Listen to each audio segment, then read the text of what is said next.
নমস্কার বন্ধুরা, আমি সৌরভ আর আপনারা শুনছেন অদ্ভুত হলেও সত্যি। আজকের গল্পটি একটি সত্যি ঘটনা অবলম্বনে। নাম একটি ভৌতিক কাহিনী। লেখক প্রভাত কুমার মুখোপাধ্যায়।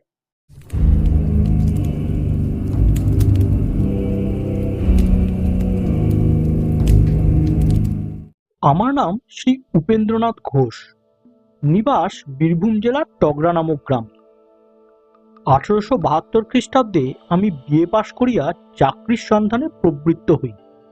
কয়েক মাস ধরিয়া বহু স্থানে আবেদন করিলাম, কিন্তু কোনরূপ ফল হইল না। অবশেষে সিউড়ি জেলা স্কুলের দ্বিতীয় শিক্ষকের পদ শূন্য হইয়াছে সংবাদ পাইয়া স্বয়ং সদরে গিয়া বহু লোকের খোসামত করিয়া উক্ত কর্মে নিযুক্ত হইলাম। আমার বেতন হইল মাসিক 50 টাকা। আমাদের গ্রাম হইতে সিউড়ি 12 ক্রোশ পথ ব্যবধান।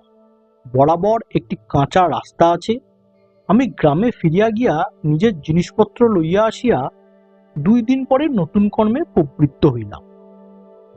যেমন অল্প বেতন, সেইরূপ একটি ছোটখাটো সস্তা বাড়ি খুঁজিতে লাগিলাম, কিন্তু পাইলাম না।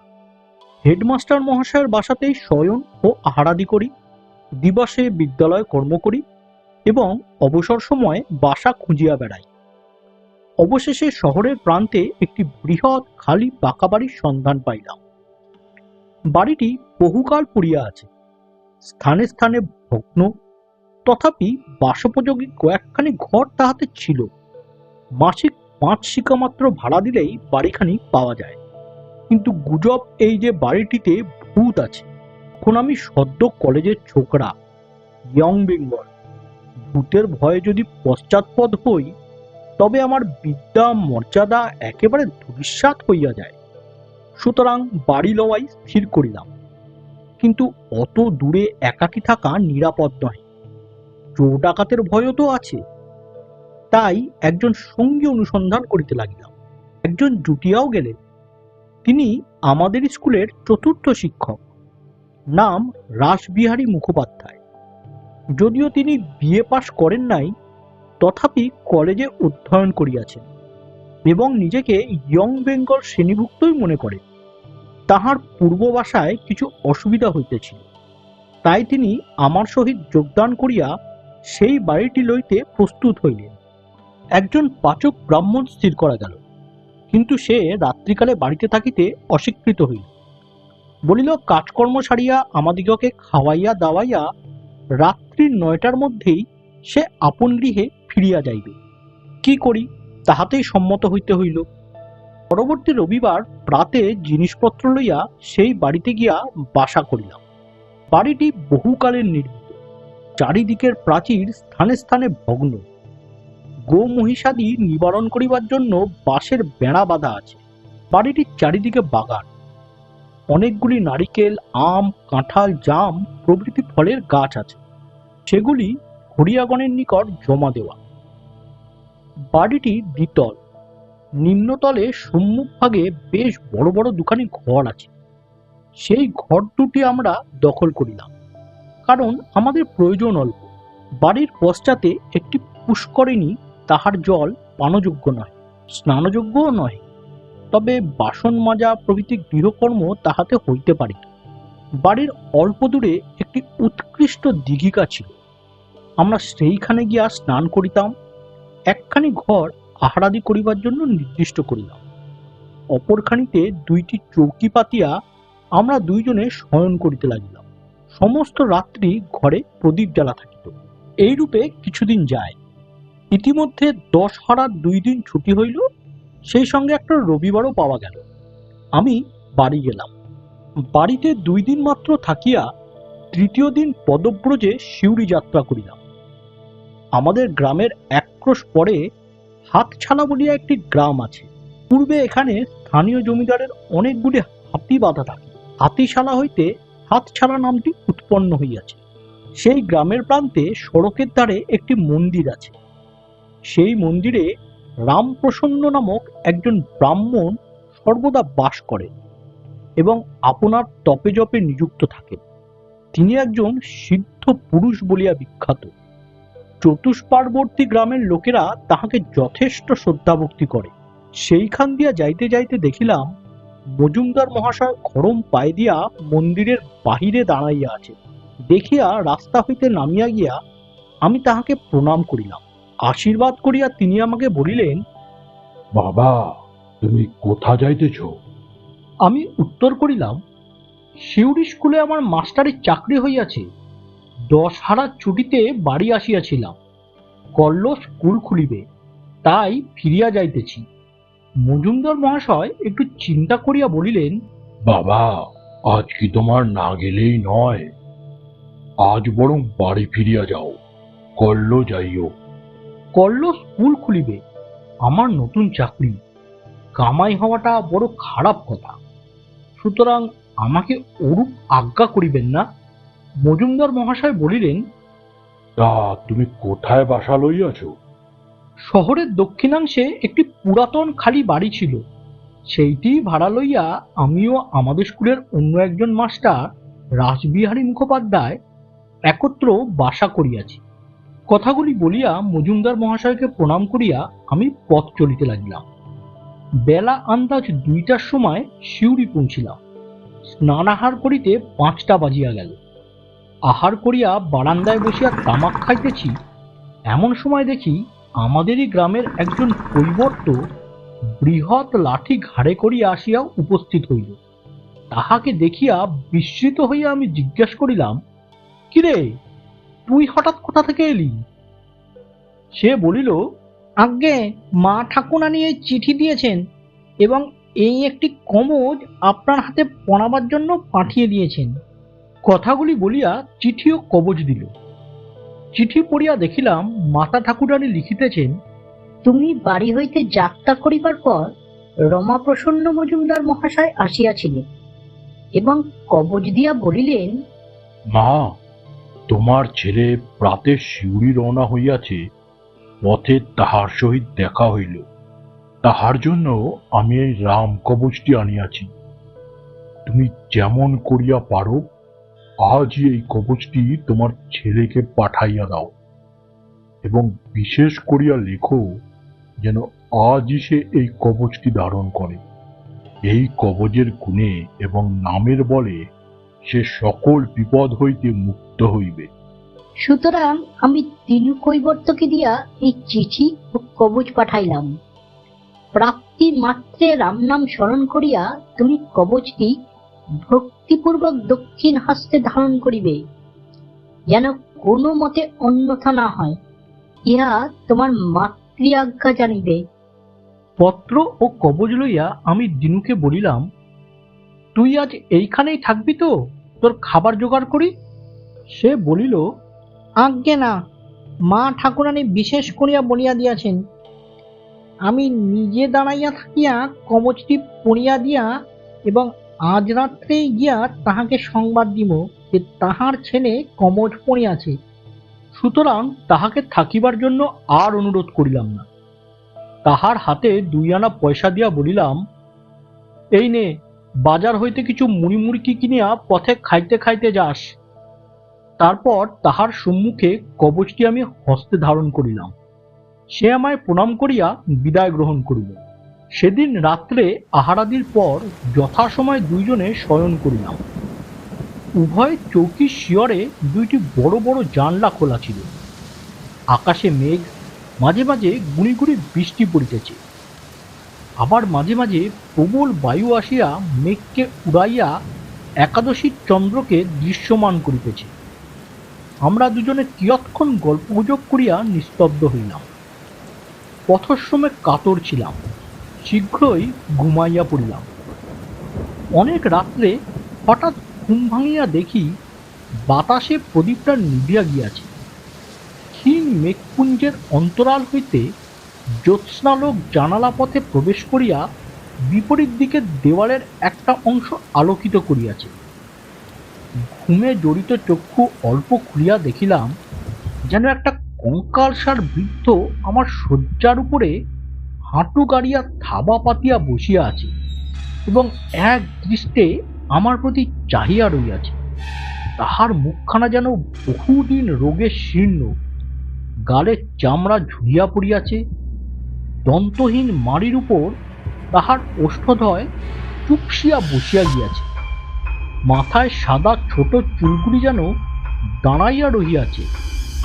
তাহার চক্ষু দুইটা হইতে যেন ক্রোধ, ঘৃণা ও বিদ্রুপের জ্বালা বহির্গত হইতেছে। দেখিয়া আমি আপাতমস্তক শিউরিয়া উঠিলাম, ভয়ে চক্ষু মুদ্রিত করিলাম। কিন্তু সে অবস্থায় অধিকক্ষণ থাকিতে পারিলাম না। আবার চক্ষু খুলিলাম, আবার দেখিলাম সেই বিভৎস মূর্তি ঠিক সেই অবস্থায় বসিয়া আছে। আবার চক্ষু মুদ্রিত করিলাম। তখন হঠাৎ মাতা ঠাকুরানীর পত্রের কথা স্মরণ হইল। মনে মনে বলিলাম, আমার ভয় কি আমার হস্তে রক্ষা কবচ রইয়াছে, এবং মৃদুস্বরে তারক দ্রব্য নাম জপ করিতে লাগিলাম। কিয়ৎক্ষণ পরে চক্ষু খুলিলাম, তখন সে মূর্তি আর নাই। সাহস পাইয়া উঠিয়া বসিলাম এবং জড়িত কণ্ঠে আমার বন্ধুকে ডাকিতে লাগিলাম। রাসবিহারী বাবু উঠিয়া বলিলেন, কি মহাশয়, কি হয়েছে? আমি তখন প্রদীপ জ্বালাইয়া সমস্ত ঘটনা তাহাকে প্রকাশ করিয়া বলিলাম। তিনি অত্যন্ত ভীত হইলেন। সমস্ত রাত্রি আমরা গল্প করিয়াই কাটাইয়া দিলাম। পরদিন প্রভাতে সে গৃহ ত্যাগ করিয়া আমরা অন্যত্র আশ্রয় গ্রহণ করিলাম। আহারাদি করিয়া 10:30টার সময় স্কুলে গেলাম। টিফিনের সময় ডাকওয়ালা পিয়ন একখানি পত্র দিল। দেখিলাম সেখানে রমাপ্রসন্ন মজুমদার মহাশয় লিখিয়াছেন। চিঠির তারিখ ও ছাপ গতকল্যের। চিঠিখানিতে লেখা আছে, শ্রী শ্রী দুর্গা শরণম, পরম শুভাশীর্বাদা সন্তু বিশেষ। বাবা জীবন, গতকল্য তোমার সহিত সাক্ষাৎ হওয়ার পর আমি তোমাদের বাটিতে গিয়াছিলাম এবং তোমার মাতা ঠাকুরানীকে তোমার নিমিত্ত একটি রাম কবচ দিয়া আসিয়াছি। তাহাকে অনুরোধ করিয়াছি যে অদ্যই তিনি সেটি যে কোনো উপায় যেন তোমাকে পাঠাইয়া দেন, যাহাতে অদ্যই নিশাগমের পূর্বে কবচটি তুমি ধারণ করিতে পারো। বোধহয় অর্ধরাত্রে তুমি কোনরূপ ভয় পাইবে, কিন্তু সেই রাম কবচটির গুণে তোমার কোনো বিপদ হইবে না। কবচটি তুমি নিয়ত ধারণ করিয়া থাকিবে, এবং আর যদি কখনো ভয়ের কারণ ঘটে তবে তারক ব্রহ্ম নাম জপ করিবে। সর্বদা শুদ্ধাচারী থাকিবে। অত্র কুশল। মা ভবানী তোমার মঙ্গল করুন। ইতি নিয়ত আশীর্বাদ, শ্রী রমাপ্রসন্ন মজুমদার। পত্রখানি পড়িয়া আমার বিস্ময়ের অবধি রহিল না। সেখানে রাসবিহারী বাবুকে দেখাইলাম। তিনিও খুব আশ্চর্য হইলেন। পূজার ছুটির সময় বাড়ি গিয়া প্রথমেই মজুমদার মহাশয়কে প্রণাম করিতে গেলাম।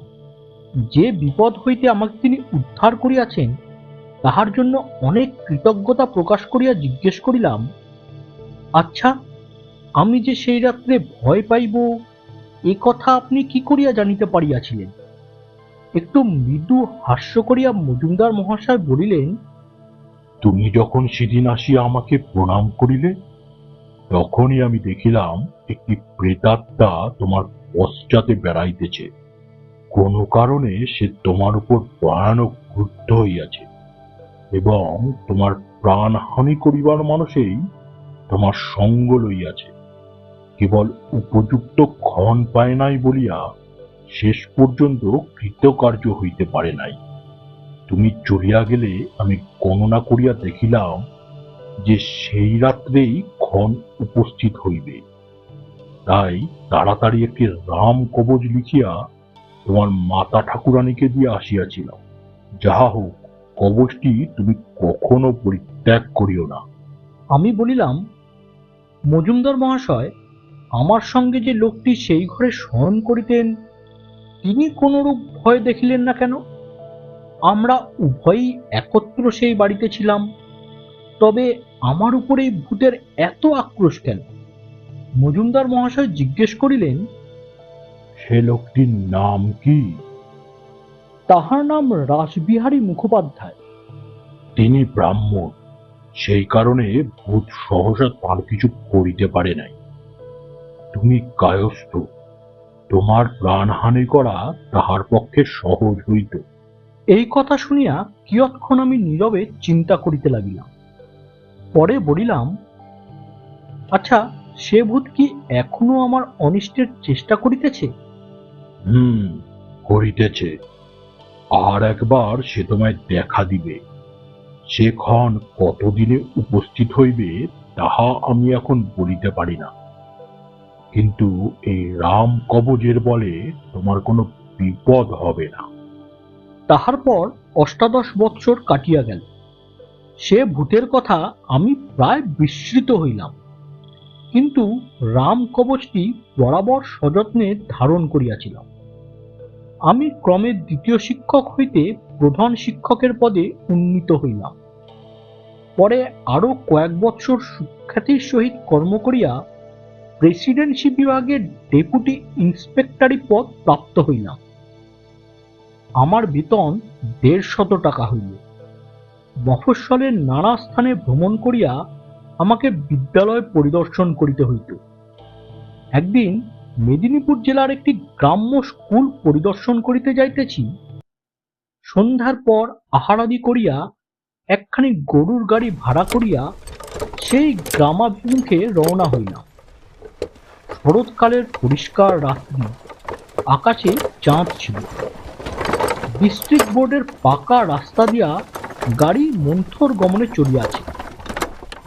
আমি প্রথমে শুইয়া একটু ঘুমাইবার চেষ্টা করিলাম।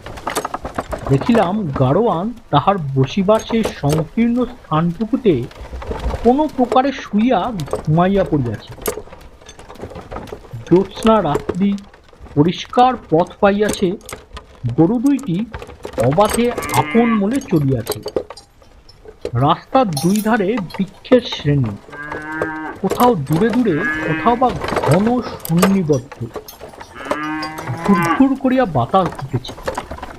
গাড়োয়ান আরামে নিদ্রা যাইতেছে দেখিয়া উহাকে জাগাইতে আমার ইচ্ছা হইল না। অথচ গরু দুইটা অরক্ষিত অবস্থায় পথ চলে, তাহাও নিরাপদ নহে। এই বিবেচনা করিয়া আর শুইলাম না, বসিয়াই রহিলাম। এই অবস্থায় প্রায় ঘণ্টাখানেক কাটিল। আমার একটু তন্দ্রা আসিতে লাগিল। আমি বসিয়া বসিয়া ঢুলিতে লাগিল। হঠাৎ গরু দুইটা থামিয়া গেল। একটা ঝাঁকুনি দিয়া গাড়িখানা দাঁড়াইয়া পড়িল। আমার তন্দ্রা ছুটিয়া গেল। চক্ষু খুলিয়া দেখি সেই ভীষণ মুখ। গরু দুইটার সম্মুখে পথ অবরোধ করিয়া গাড়ির জোয়ালের ওপরে দুইটা জীর্ণ হস্ত রাখিয়া সেই শুষ্ক চর্মাবৃত কঙ্কাল দাঁড়াইয়া আছে, এবং সেই জ্বলন্ত চক্ষু দুইটা হইতে আমার প্রতি প্রধানল বর্ষণ করিতেছে। দেখিয়া আমার শরীরের রক্ত হিম হইয়া গেল। আমি কাঁপিতে লাগিলাম। বুকের কাছে হাত রাখিয়া তারক ব্রহ্ম নাম জপ করিতে লাগিলাম। তারক ব্রহ্ম, তারক ব্রহ্ম, তারক ব্রহ্ম, তারক ব্রহ্ম, তারক ব্রহ্ম। কিছুক্ষণ জপ করিতে করিতে দেখিলাম সে মূর্তি ছায়ার ন্যায় মিলাইয়া যাইতেছে। যখন সে একেবারে অদৃশ্য হইয়া গেল, গরু দুইটা তখন গাড়ির পশ্চাতে ঘুরাইয়া দিয়া মহাবেগে ছুটিতে লাগিল। ঝাঁকুনিতে গাড়োয়ানের ঘুম ভাঙিয়া গেল। সে ধরফর করিয়া উঠিয়া বলিল, কি বাহু, গরুগুলি এমন করিয়া ছুটিতেছে কেন? আমি আসল কথা তাহাকে না বলিয়া কেবলমাত্র বলিলাম, হয়তো পথে কোনো ভয় দেখিয়াছে, তাই ছুটিয়া বাড়ি যাইতেছে। গাড়োয়ান তখন গাড়ি থামাইবার এবং মুখ ঘুরাইবার জন্য অনেক চেষ্টা করিল। গরু দুইটির লাঙল টানিয়া ছিঁড়িয়া ফেলিবার উপক্রম করিল, কিন্তু কিছুতেই তাহারা দাঁড়াইল না। দৌড়িতে দৌড়িতে অবশেষে যখন একটি গ্রামের বাজারে উপনীত হইল এবং সেখানে অনেক লোকজন ও অন্যান্য গরুর গাড়ি দেখিতে পাইল, তখন দাঁড়াইল। গরু দুইটি ভয়ানক শান্ত হইয়া পড়িয়াছিল দেখিয়া আমি গাড়োয়ানকে বলিলাম, থাক, আজ আর কাজ নাই, গরুকে খুলিয়া দাও, উহাদের মুখে ঘাস জল দাও, করল প্রভাতে তখন আবার যাওয়া যাইবে খন। অদ্য রাত্রে এইখানেই বিশ্রাম করি। তাহার পর আরো 7 বৎসর কাটিয়াছে, কিন্তু আর কখনো কোনরূপ ভয় পাই নাই। সেই রামকবচটি এখনো ধারণ করিয়া আছি এবং যতদিন বাঁচিব ততদিন ধারণ করিয়া থাকিব। আমার মাতৃদেবীর এবং মজুমদার মহাশয়ের লিখিত সেই পত্র দুইখানি অদ্যপি আমার নিকট আছে। যদি কেহ দেখিতে ইচ্ছা করেন তো দেখাইতে পারি। শ্রীযুক্ত উপেন্দ্রনাথ ঘোষ মহাশয়ের নিকট আমি যেমন শুনিয়াছি, উপরে অবিকল হস্তে তাহা লিপিবদ্ধ করিয়াছে শ্রী ইন্দুভূষণ সেন। উপরের বর্ণিত ঘটনাগুলি আমি যেমন বলিয়াছি, ইন্দুবাবু তাহা যথাযথভাবে লিপিবদ্ধ করিয়াছেন এবং ওই ঘটনাগুলি আমার প্রত্যক্ষভূত এবং অবিকল সত্য। কেমন লাগলো বন্ধুরা আজকের এই অদ্ভুত সত্যি ঘটনাটি? ভালো লাগলে একটি লাইক করুন আর শেয়ার করুন আপনার বন্ধুদের সাথে। আর হ্যাঁ, চ্যানেলটি সাবস্ক্রাইব করতে ভুলবেন না জানো, কারণ প্রতি শনিবার ঠিক দুপুর 1টায় এইরকম গল্প নিয়ে আমি হাজির থাকছি এই চ্যানেলে। তাহলে বেল আইকনটিও টিপে দিন, তাহলে আপনাদের কাছে নোটিফিকেশন পৌঁছে যাবে। তাহলে আজকের মতো নমস্কার।